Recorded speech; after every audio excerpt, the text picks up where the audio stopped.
next question is for Joe. How will ventilation and air quality be surveyed and maintained in any space? I saw a lot of questions about this in the chat too. All right. I guess you guys all know me. I'm the superintendent of facilities HVAC. My crew of 14, we maintain, monitor all the cooling, heating, and ventilation on campus. Pre-COVID, my staff did physical inspections of all the equipment, and also were able to monitor the equipment through our BMS system, which is a building management system that monitors the operation and airflow. We also do preventive maintenance on a regular basis, which includes changing the air filters, changing belts, greasing and lubing the equipment, checking the outdoor air dampers to make sure and the return air dampers to make sure they operate so we get the proper airflows. And then we inspect all the controls, so we have, cooling and heating as necessary. We also respond to the occupant, issues of ventilation, whether it's cooling, heating, or airflow. We also, where it gets called in either 5885 or 5478. Or sometimes comes through health and safety, or even the facility staff of their own.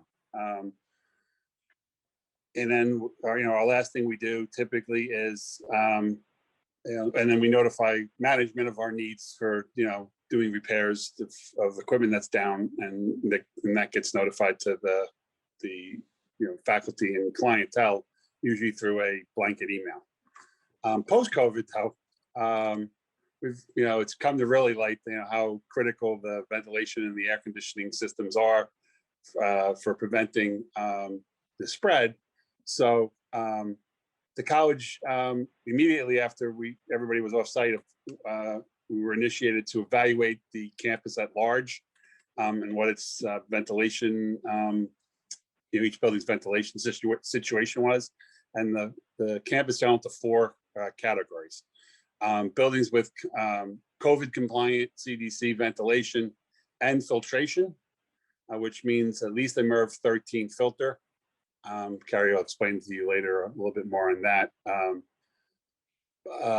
Then a mechanical ventilation system that had COVID compliant ventilation, but a insufficient filtration system.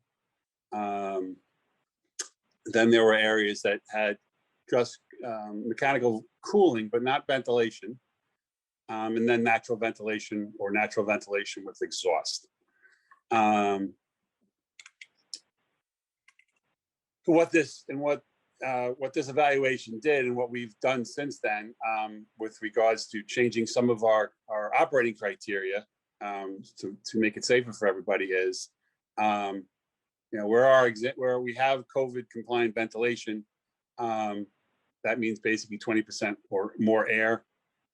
We maintain that or increase it as possible, up to 100% depending on the air handler. We've also initiating running our air handlers 24/7,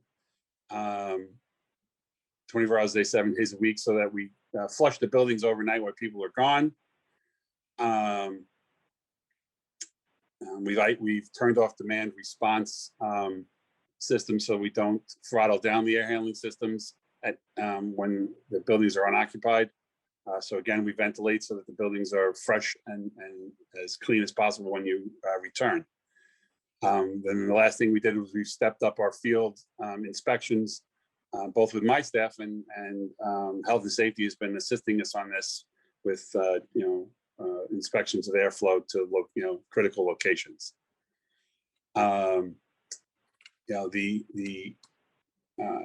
The areas with natural ventilation or blended natural ventilation, which means either a non-compliant mechanical cooling system or a exhaust system only with windows. in those locations, further evaluation is going to need to be done between health and safety planning and I guess assistance by the HVAC department to what we can do and and what the impact is on occupancy.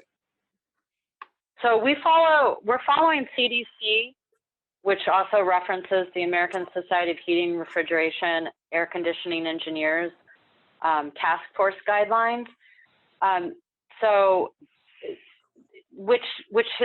There's no single prescriptive approach to providing safe ventilation. It's a range of things, and the idea is ventilation is just one layer of safety precautions and measures that need to be taken, and you can achieve that by various ways of because ventilation systems are very complex and varied, and that's true on our campus as well as anywhere else you go. Any other campus, it's the same thing. Our ventilation, I put this in 4 buckets, and there's a lot of nuance here, and we're not going to get into the nuance, but the reason that it's important to understand this is because those buckets feed into how we are going to schedule your classes and students' time on campus. If they meet these 4 criteria, then we are going to use that general safety margin of 6 feet.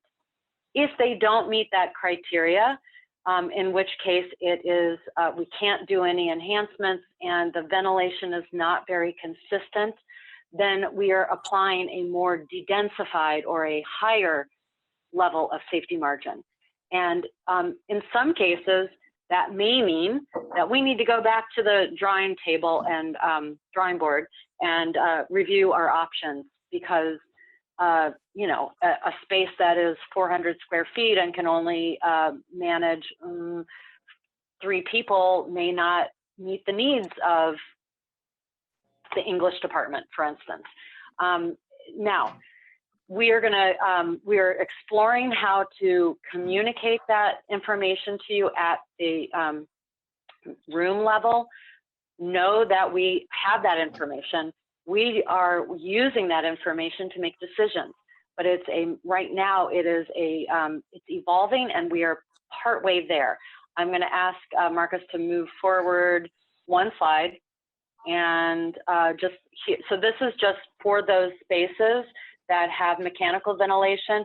It's got to be 20% up to 100% unless it has some enhancement, and that percentage in some cases is set by us. In some cases it's set by how comfortable you are. If it's a hot day outside, then we're not going to bring in as much outdoor air. Where you see that it changed from green to blue, that's that filtration, or it's outdoor air entirely.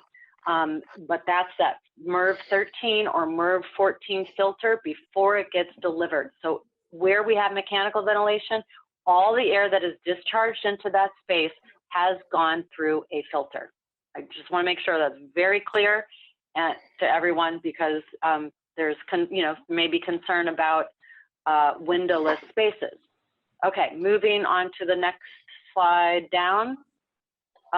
Just a very simple graphic. It's so simple, you know it, we can move on. But basically, the idea is that we are using the highest grade filter before we get to a hospital grade. MERV 13 is what's recommended. In many cases, we're able, and it has to do with the configuration of the unit itself, we're able to have MERV 14, and we've always had MERV 14, actually. Okay, move on to the next slide. And this is just another simple graphic showing how coronavirus particles are getting captured at a higher rate or a higher efficiency rate in MERV 13 or 14.